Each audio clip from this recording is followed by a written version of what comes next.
Hi everybody, it's Dr. Mary Claire Haver here, and I am coming to you live today to talk to you about the quarantine 15, or those rockin' COVID curves that so many of you have found settling onto your gut and hips since February, when we all had to be faced with this pandemic and going into lockdown and what that meant to each of us. So, it's really easy to see how you might gain weight during a pandemic, especially when you're spending so much time at home.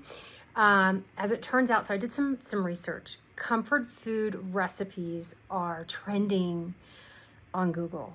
People are turning to food for stress relief and solace. They're turning to things that they were brought up to show love, to show comfort, a lot of sweets, a lot of baked goods. As a matter of fact, this is really cool.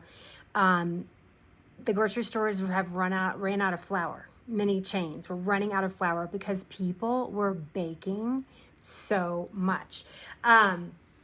So I am, for those of you who don't know me, I'm a board certified obstetrician gynecologist.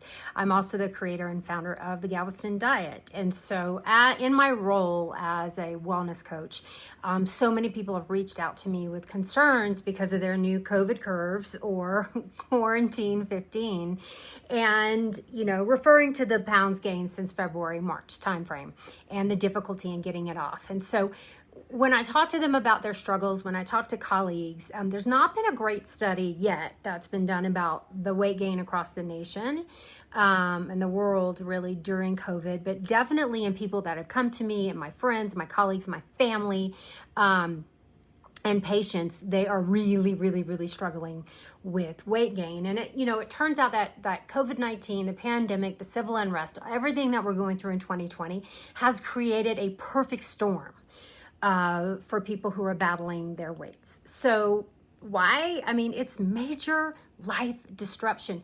People thrive on routine. And if you were in a good routine, you had your weight in check, or you were heading in the right direction, gym, park closures upended our exercise routines. The exercise equipment industry went bonkers because so many people were trying to work out at home. You can't find a weight. You can't find hardly any exercise equipment. So, that has definitely been more stressful. You parents, me included, who suddenly had to work from home. So trying to figure out that new normal, and then having your kids at home, having to feed, take care of them, and teach them. I mean, I'm not going to pretend that we aren't trying to homeschool all our kids in this new normal. I mean, the stress of that, job insecurity, oh my God. Every day my husband and I wake up and we're like, do you still have a job? Do you still have a job? All right, check, we're good. There's no job security right now for hardly anyone, including the medical profession. You'd think that as physicians, we have ultimate job security right now during this pandemic. The opposite is true. We're getting laid off. We're getting pay cuts. Actually, the job that I'm in right now, it's very part-time. Across the board, the physicians got a 20% pay cut. Imagine you set your bills, you set your house note, all of us, on what you get paid, and suddenly you get paid less, and those bills don't go away. So all of the stress can affect your weight. Now, of course, there's never one culprit to what affects our scale. Remember, it's multifactorial. There are many, many, many things. There's genetic issues. There are organic, body changes. And so many of us, the emotional component, we are programmed from birth to turn to food for solace, or alcohol, or both, as a way to cope with stress. It's okay, guys. When we're stressed, our bodies go into a fight or flight mode, right? Our cortisol levels rise. This is the natural compensatory response to stress. It is how we survived as a species through evolutionary times. When we go into fight or flight, your body actually holds on to calories. Your metabolism shifts so that you have energy. It wants to hold on to the energy so you can use it to run in the case of an emergency, okay? We have been living in this constant state of stress through the pandemic, through the uncertainty, through, all the changes at home, our elderly parents. How do we protect them, yet give our children some freedom, yet, how are we going to educate them? No option seems perfect. Are we going to have jobs? Can we make our house notes, car notes? All of it. All of this is in this giant negative feedback circle.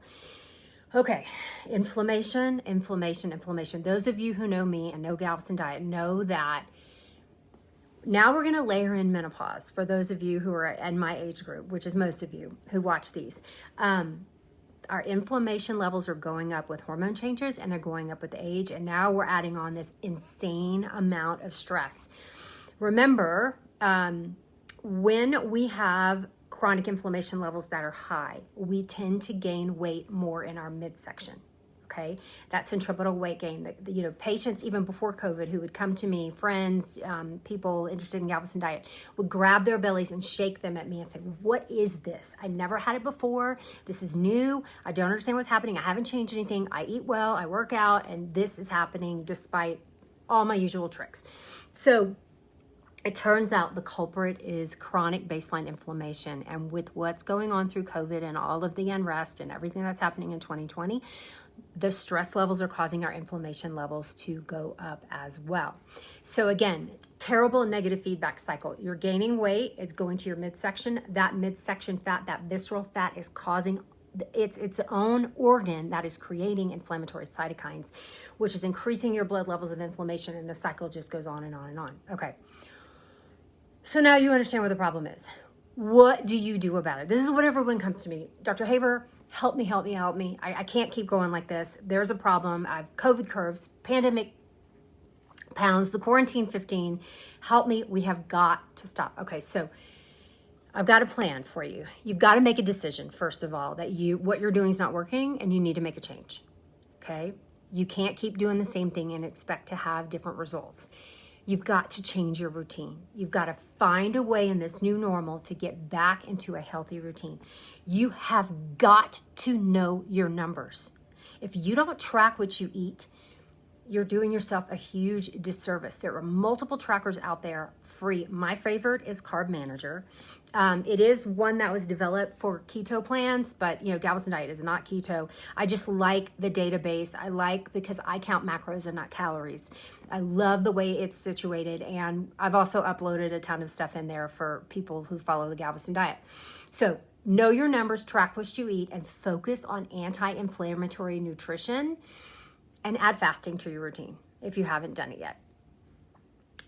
All of those things, when you focus on anti-inflammatory nutrition, which is pretty simple, stop eating the things that cause inflammation, like processed flour. Those of you who are baking as for stress relief, we've got to find some more constructive ways, healthier ways to find stress release, because what you're doing to your body through ingesting that much processed carbohydrates, that much processed flour, you've taken that innocent wheat kernel, you've crushed away the bran and the fiber and the coating and the vitamins and minerals and the nutrients, and you've just left the starchy endosperm with white flour. That's nothing but sugar.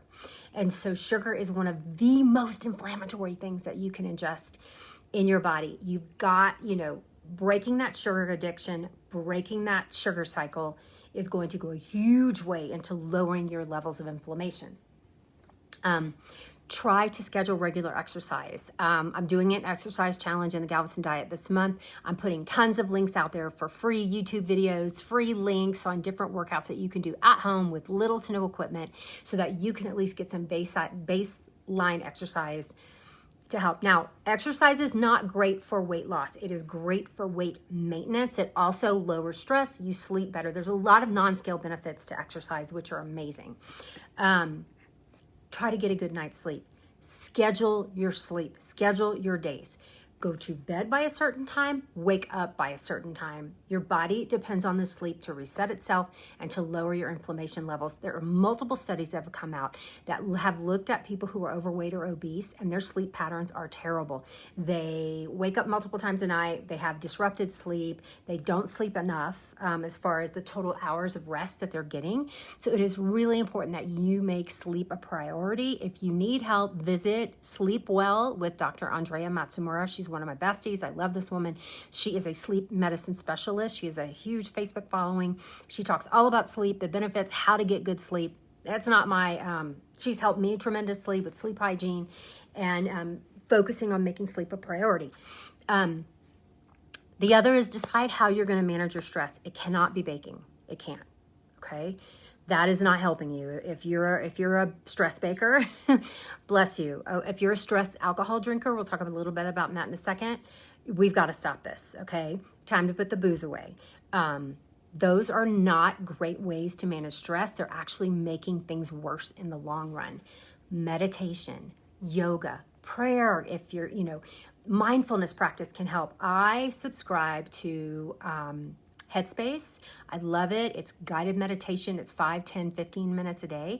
And it is just that little carving of time to help me breathe, help me focus, help me get my priorities. If you don't practice gratitude and journaling, I highly recommend it. Part of the Galveston Diet, we have a companion guide that's available that will help get you started with journaling and meditation as well. Look for positive ways to calm stress. Exercise goes a long way too. And remember, alcohol. It might seem like stress release, but we tend to eat more after we drink. It causes dehydration. It disrupts your sleep and starts you in a very negative feedback cycle. Okay, so find a solid anti-inflammatory nutrition plan. If it's not mine through the Galveston Diet, you go and find one. Educate yourself. Google it. Look it up. Decreasing the things that cause inflammation, sugars, artificial coloring, artificial flavoring, chemicals, preservatives, all of those are highly inflammatory to our bodies. And a lot of the times you didn't even know you were eating it because you didn't know how to read the labels. And one of the things we do in Galveston Diet is teach you about label reading, forcing you to track what you're eating and really looking at and just the light bulbs that go off for you. And you're like, oh my God, I had no idea. Filling your body with things that naturally fight inflammation. Fruits, vegetables, whole grains, legumes are all packed with vitamins, minerals, nutrients, water, and things that will help keep your body healthy without causing rises inflammation, actually packed with natural antioxidants and anti-inflammatory components that will fight those levels. Let's see. And then try fasting. If you guys have not fasted, I cannot tell you what a benefit it is. If you're new to fasting, I'm so excited for you because you are going to see some insane changes. I know it sounds crazy.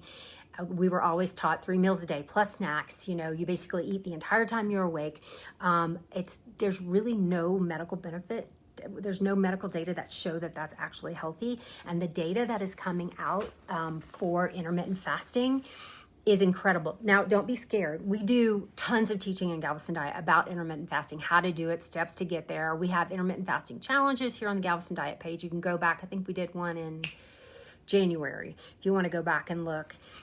With tips and tricks and how to do it and what the medical benefits are. But if you've never tried it, don't be scared. I know it does sound counterintuitive, but once you start the practice and you really have to ease into it and you gradually get to that goal, you're going to feel amazing. So, and then, hang on, I have my notes here. And then we also, want to talk about fuel refocusing, learning to let go of calories, because fuel refocusing is more about focusing on the quality of your food rather than the quantity.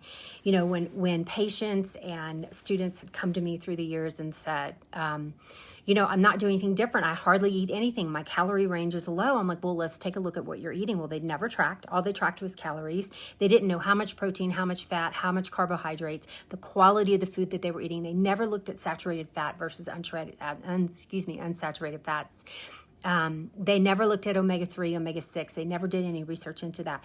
And so when you learn all of that and you really just focus on the goodness of the food that you're eating, you don't really have to count calories. You eat till you're full. It's pretty mind-blowing. And is one of the favorite things, that feedback that I get is from students in the Galveston Diet talking about letting go of calories and that stress. So, I love all the comments, you guys. Thank you. Give me some hearts and love. And about intermittent fasting, those of you who were scared, didn't want to do it, thought it was crazy, and now are diehard fans of all the components of the Galveston Diet, it is the one that scares people the most, but it is the easiest to stick to. So to wrap it up, guys, the quarantine 15 is real. Don't beat yourself up about it. I struggled in the beginning. I'm still, it's still a battle every day. I have to get up and hit the reset button. Those COVID curves don't have to stick forever, but you have got to make some changes. You've got to make sure that you're sleeping. You've got to make sure you're staying hydrated. You've got to have a plan. And my plan for you would be to focus on anti-inflammatory nutrition, fasting, and really looking at the quality of the food that you're eating rather than just the calories. All right, guys, feel free to share this video. I am going to sign out here and talk to you guys later. Take care.